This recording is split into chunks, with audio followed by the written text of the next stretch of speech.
Welcome to Italy, famous for its passionate people, its ancient history, its breathtaking landscapes, and most of all, for its amazing food.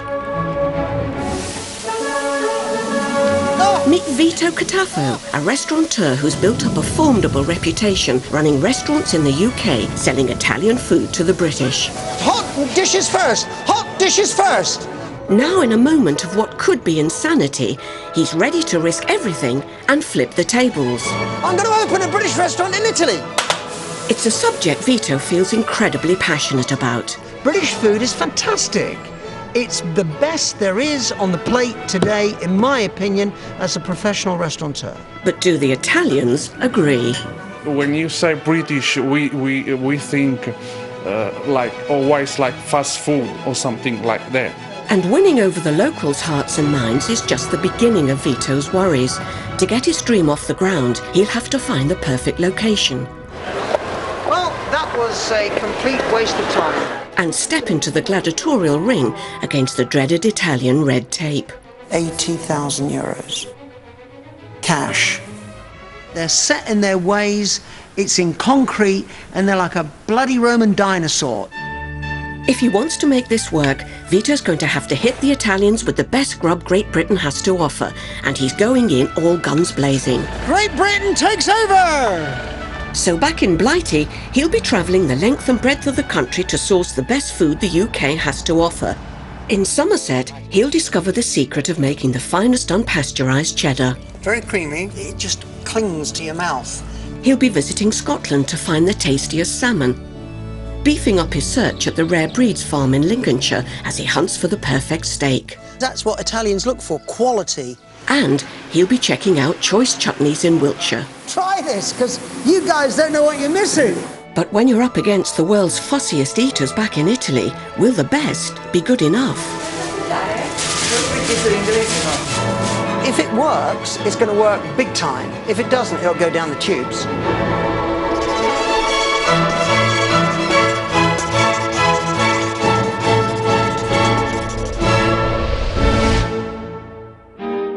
Born in Benevento in the south of Italy, baby Vito sailed to Southampton at the age of just 1. His passion for food and his determination to succeed came from his father. Nobody would have thought he would have come to England and developed a market gardening business, a big farming business, a restaurateur business, greengrocery business, fishmonger's business, out of nothing. He did it. Vito hasn't looked back. Over the past 34 years, he's set up and run a string of Italian restaurants in the UK, selling Italian food to the British. It may have made his fortune, but it's British food he has a passion for. Oh, that is the best salmon in the world. Vito's convinced that if other Italians could experience the best British ingredients and recipes, they'd be blown away too.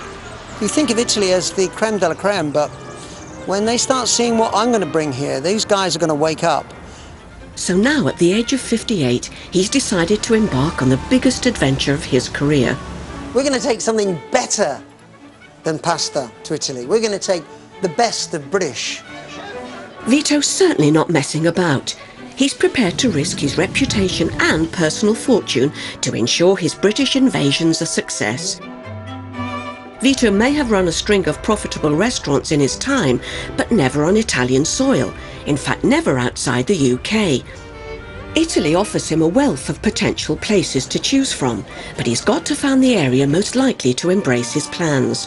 So he'll be travelling from the north of Italy right down to the south on his quest to find the perfect premises. It's not just British food that Vito has a passion for. Do you or do you not love me? Joining him on his journey is his fiancée Margherita Damaro. With parents from the Italian city of Naples, she shares his dream to get back to her roots and find the perfect venture for Vito's British restaurant. So, what do you think of that little project? Yeah, I think that every time we find anything we get excited about, it's always full of muck and poo and filth. This really is a challenge this time. I think he's going to come across a lot of new hurdles, things that have never, ever happened to him before. So he's probably in for a bit of a rude awakening here. But, you know, I'm sure it'll work because everything that Vito does, he tells me works, so we'll wait and see.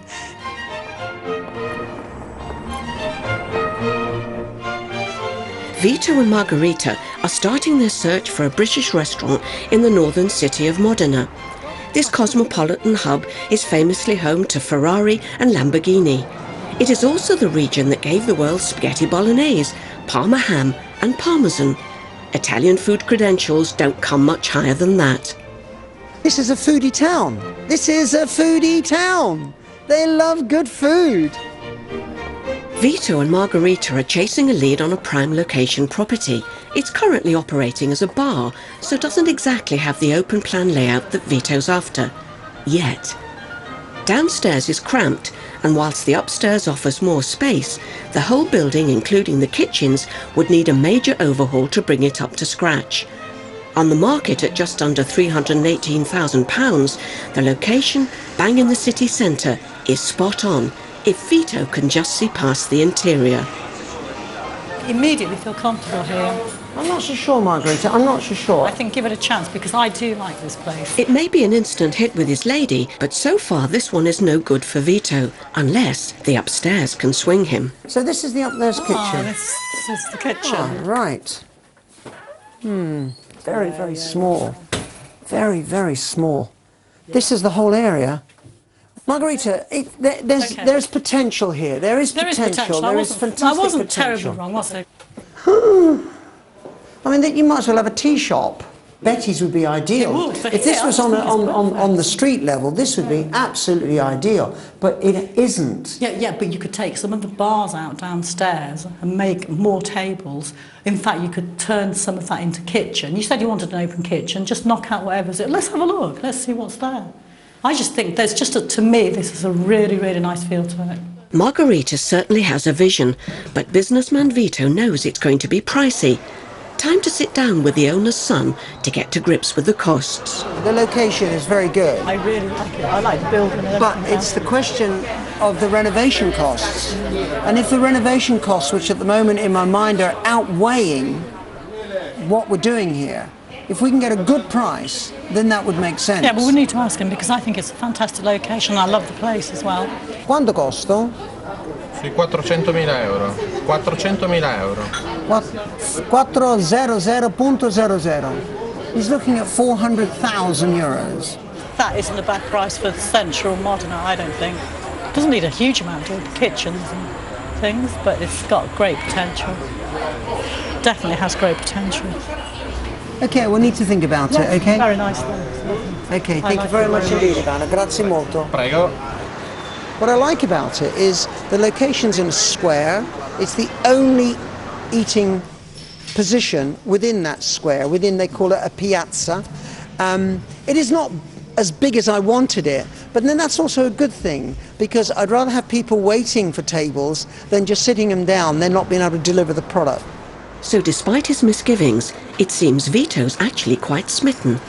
Exciting, positive, good location. It's all about playing the game. All that's left now is to conduct the negotiations with the owner.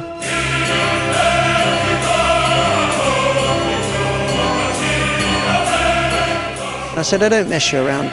If you want the deal to go through, I can do it very, very quickly. And before you know it, he's put in an offer. I have just put in a fantastic offer and they've accepted. He said the kitchen wasn't big enough. I've changed my mind. I've made him an offer. He's accepted the offer. Kiss, kiss. Congratulations. I went in there and I said, this is the one. And you kept saying, no, no, no, no. I don't want this place. You didn't even want to go up the stairs. And now suddenly you tell me you've nearly bought it. Vito's got where he is today by trusting his instincts. But trusting them enough to go through with his offer could be one of the biggest gambles of his life. I just want to come in here, I'll close it, 2 months, 3 months renovation, renovate it, and then open. In the meantime, I'm still looking. I've got to keep looking. I'm not going to stop looking. If Vito wants his new restaurant venture to succeed, he needs to get the food right.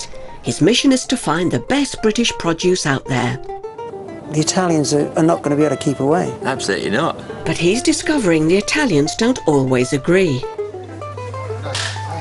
Impaluga molto. Impaluga molto. And having his head spun by a rundown restaurant with maybe the best views in Florence. It's the perfect building. It's like home.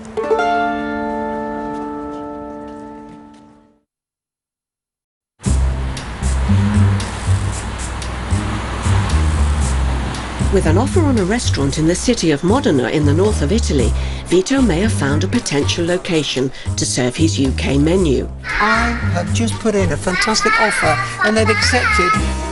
But he still needs to find the food that he hopes will bring the Italian clientele through the door. And he thinks he may have a trump card. Great British produce. Vito will be serving a strictly British menu to his picky Italian clientele.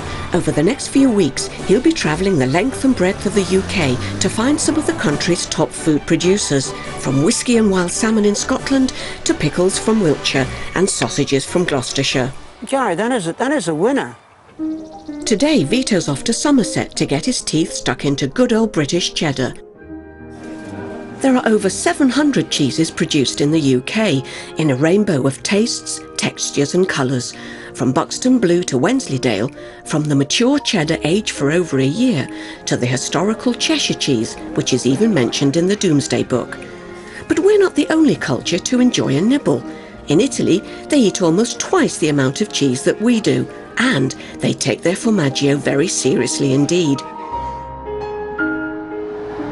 To win them over, Vito wants to find the UK's ultimate cheddar, Britain's most popular cheese. The taste of cheddar is a unique product. If his cheese is as beautiful as his county, we'll have a winner.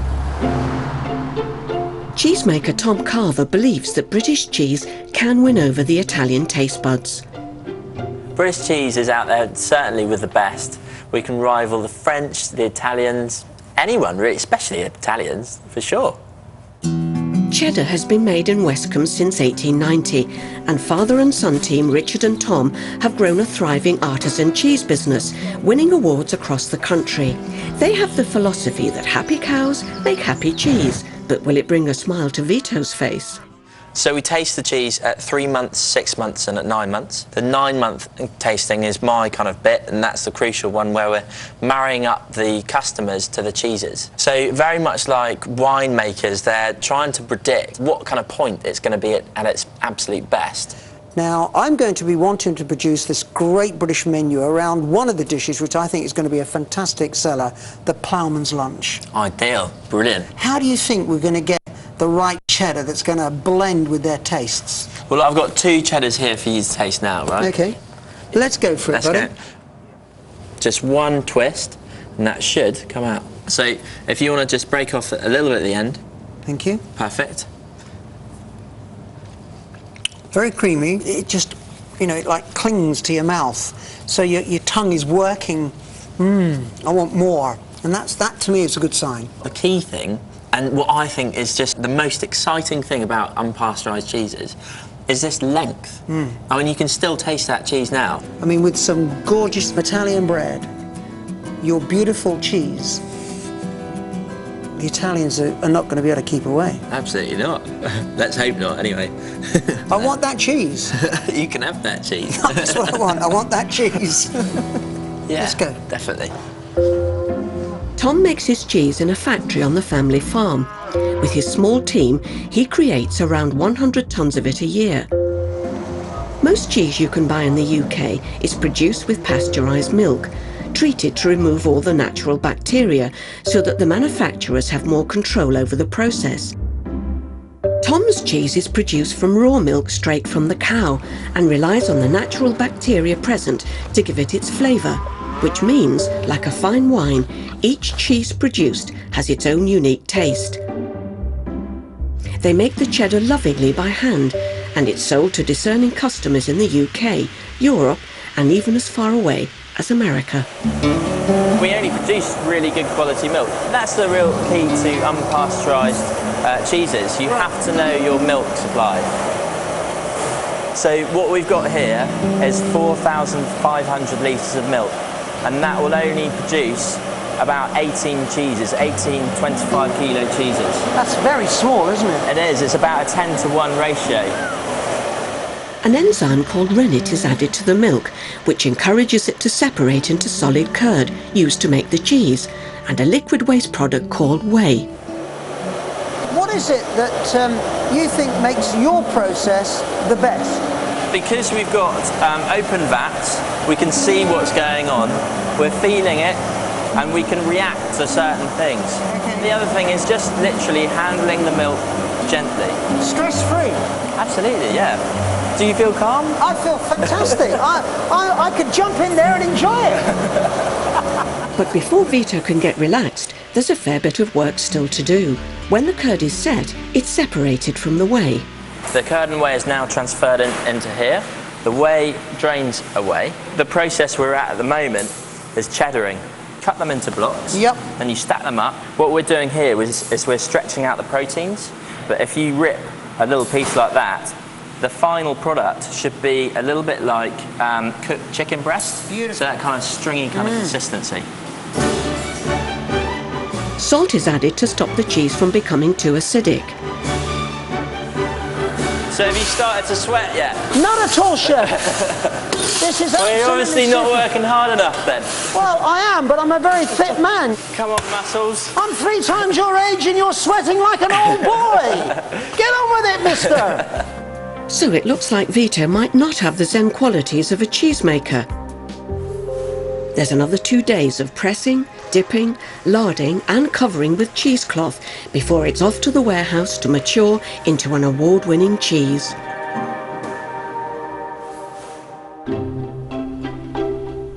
Vito may love Tom's cheddar, but his taste counts for nothing if it's not up to the picky palate of his Italian customers. He and the cheese head back to Italy, and Margherita takes the bull by the horns and tests the best of British out on some serious Italian cheese lovers. Formaggi inglesi. Ecco bene, è arrivato. Grazie. Athos Fornani runs a family business which has sold Italian cheeses to the Italians since 1825. What they don't know about the local taste buds isn't worth knowing. Buono? Molto buono. Sì. Buono, buono. Vuole che proviamo a tenerlo qua, farlo sentire un po' ai nostri clienti? Sì, vedere grazie se tante. piace? Beh, sì, sì. Sì? But the acid test is what the paying public think.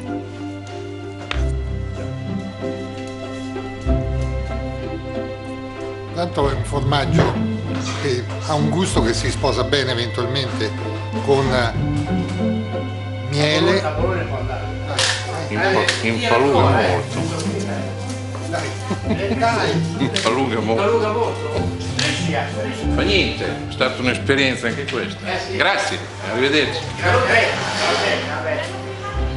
Questo.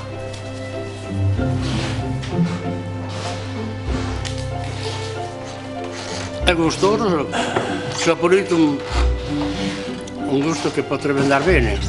Molto buono. Buono. Ha detto di prendere un pezzettino da portare a casa? Sì, un pezzettino da portare a casa che faccio sentire la mia famiglia. Bene, bene. After it's been left for an afternoon of scrutiny by the locals, Vito has come to see how the cheese has been received. Buongiorno, signor Vito. Fornari. Fornari, Piacere. Buongiorno. Allora, dimmi, quanto mal lavora questo formaggio? Tutto bene? Sì, sì, è andato bene. Bravo.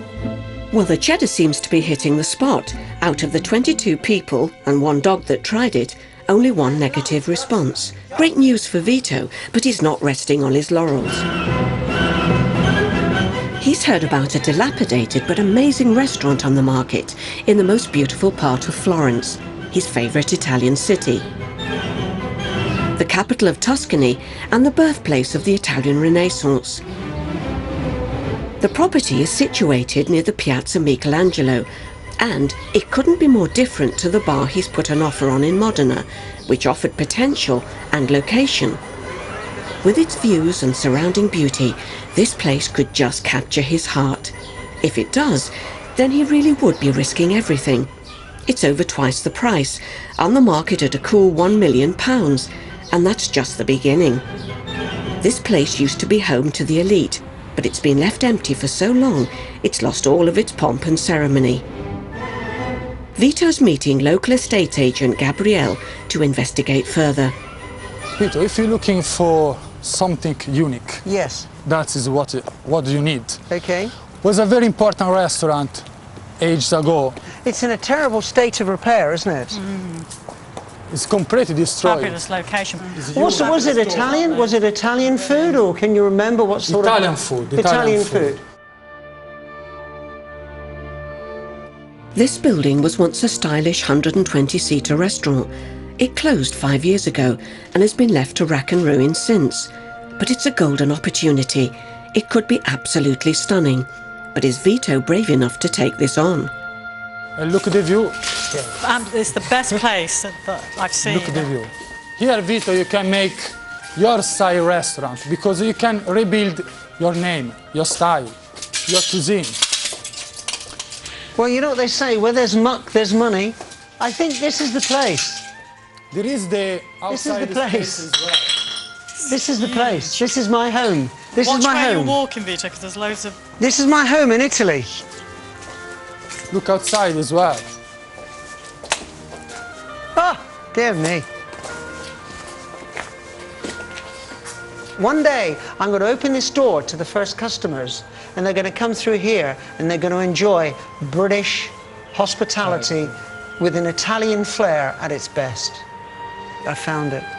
I mean, apart from the views, it's the building, it's the style, it's just absolutely unique building.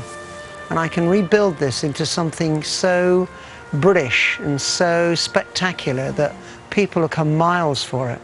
When I said to you this morning when we started talking, I wanted something unique, this is the place. That is unique. This is I unique. thought you were looking for more for a common restaurant. No. After know you, I think that is the best for you. No, I Here want... is Vito Yeah. restaurant. Gabrielle, you found me the place. Let's put it to bed. Good. Let's put it to bed. It's the perfect woman. You know, it's the perfect building. It's like home. I'm wearing it now. I can see it. I'm excited. I'm buzzing. I'm thrilled, and I hope they don't let me down. Vito may have found his dream property, but he's used to setting up restaurants in the UK, not Italy. Next week, British beef's on the menu. British beef. You're going to get the biggest round of applause, or booed out of the room after they've eaten that meat. Round of applause, hopefully. Round of applause, chef. That's it. He'll be throwing the mother of all parties for his Italian family to celebrate his homecoming and to test the water for good old-fashioned English grub.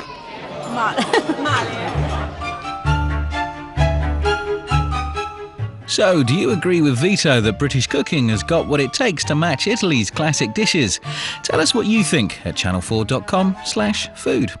Well, next on 4, Peter's worked hard to make his money, but it's not just his children who are in for a shock when they see how the other half live in the last in the series.